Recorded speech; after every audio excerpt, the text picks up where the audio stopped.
Would you rather have all of your monthly income dependent on one pillar that can crumble when they decide to change an algorithm and give you a 50% haircut in 1 year? Or would you rather have that spread out equally amongst four or five or six of these streaming pillars? So like this year, usually when we post our showcase numbers, it's cool. Like it does look impressive to say, wow, Mass Anthem did just shy of 100 million streams this year. Cool. But knowing that the previous year was 150 million, that's a 50% haircut. So it's like that's 50% in the wrong direction that we were not anticipating because they completely made a shift on their algorithm that we are just catching up to now with this new strategy, which is why we're all in on this new concept. But this new concept is also growing all the other platforms. And when we did have, our worship album with Genevieve really hit on social media and these videos seen by millions and millions and millions of people, um, that very quickly spread to all these other platforms as well. YouTube and even Pandora and Amazon and Apple and all that stuff. And because of it, you could kind of think about that thing as like having more. If it were a table, it's a more stable table. If you take one of those things out, it still stands. It can still support you. So that's where our mindset is these days is how do we first develop Spotify? Yes. But now if we can develop Spotify and simultaneously potentially develop some of these other ones to help support, and then we take that leverage and maybe if we're in the worship scene, we say, oh, wow, now is there another revenue stream potentially with multi-tracks or potentially with loop community? And we're not even talking touring or any of this stuff. We're talking this stuff that like works for us when we're sleeping. And that's the stuff that we're really intently trying to snowball and grow. But And that's the weird world that we live in with algorithms and things like that, because most of our streams happen from algorithm, and that was from our own Spotify playlists and our own listeners kind of giving the data that Spotify needed, and then it basically like tripled overnight, and we hit a new shelf, and it was a new high for us. But yeah. every year Spotify changes something in the algorithm. We're like, oh well, now if you do alternate versions of the same song, then we're not going to push it to your was it release radar. Like so, like they're always changing things, and so this is something that we're trying to figure out and teach you guys of how to explore other types of revenue streams that don't do this all the time. Because Spotify is going to do this because everything's algorithmic, and Apple would do this. So honestly, I think there's a really cool opportunity for artists with this whole Skool platform. I haven't figured out all of the inner workings that you could really leverage, but I think there's a potential better than like if you've ever tried doing a Patreon or things like that, where there's like a monthly way for artists to support you or for fans to support you. I think Skool has a really cool opportunity for that, but it's a way that you can kind of build your own community of fans and check in with them. Just kind of exactly how we're doing this, and having regular meetups or whatever. So that could be another really great way. I think honestly for us, I think this is part of our strategy too, to have a little bit more stability in kind of the revenue while the Spotify kind of does its thing. Yeah. So. Yeah. And that's the whole point of this Skool platform is we just want to lead by example and literally teach you everything that we're currently doing in our careers and how we're growing the company, funding our music, all these projects and everything that we're doing. And when we find something that feels like a cheat code, we want to share it and break it down and show you guys how you can implement it yourselves. And that's really the whole point of this. So like with Skool, it's an opportunity for us to take everything that we've spent the last 10 years learning and growing and doing all this hard work of having to figure out and neatly package it up into a community where we can offer, more clarity and perspective and support for artists who are earlier on in their journey. And then as you're in this community learning how this operates, you might realize, wait, I'm really gifted in X or Y or Z over here. What if I still am like here in this network learning how to grow my community. But then what if I started my own community on the off days where now I can share my gifts and help grow and actually be rewarded with money from that to now fund my music career? Like there's so many different ways that we can win here. And that's why we're literally working on a course right now of like all the different ways you can make money and fund your music career. And one of them will be, hey, you start a platform like Skool.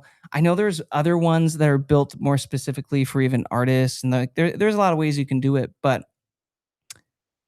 yeah, this year we're just trying to lead by example. So you're going to see us doing a lot with social media and a lot around growing our platforms this year so that we can show you guys the results of, okay, this worked, this didn't. You should try this. You should try this.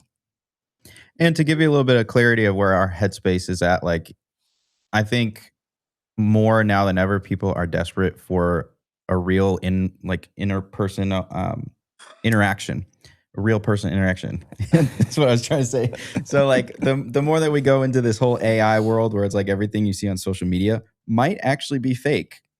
And it's like there's this desperate need for connection with people. Yeah. And so our headspace is at like, how do we deliver the most raw, authentic version of the content, whether it's live or on calls or like you can make mistakes and people are like, oh, I feel that. That's a real connection I just had with and that's the whole thing, the whole argument with, AI music versus artists, real people. There's mistakes and things that can happen and inflections that happen in the voice that you can just feel, you can tell.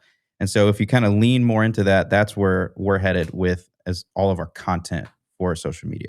Did you know only about 0.2% of Spotify artists make over 50K a year, and only about 0.1 of Spotify artists make over 100,000 per year? Crazy, right? And believe it or not, we've been fortunate enough to be in the top 0.1% of Spotify artists for the past 5 years. We've generated over 500 million streams, and now we teach artists exactly how we did it, so that they can do it too. If you want a proven roadmap, weekly live calls, and a real network behind you, the Anthem Network is where you go to actually win. You get your free 7-day trial by clicking the link in the description below.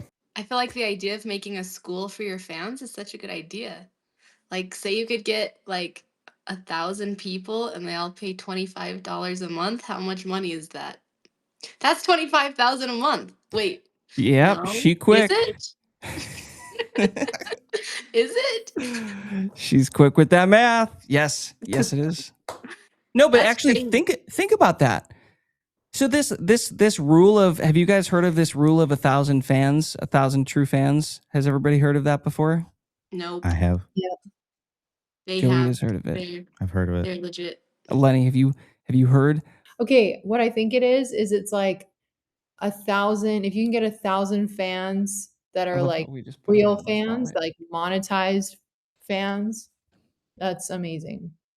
It's better than like 1 million mid-level fans. That's my guess.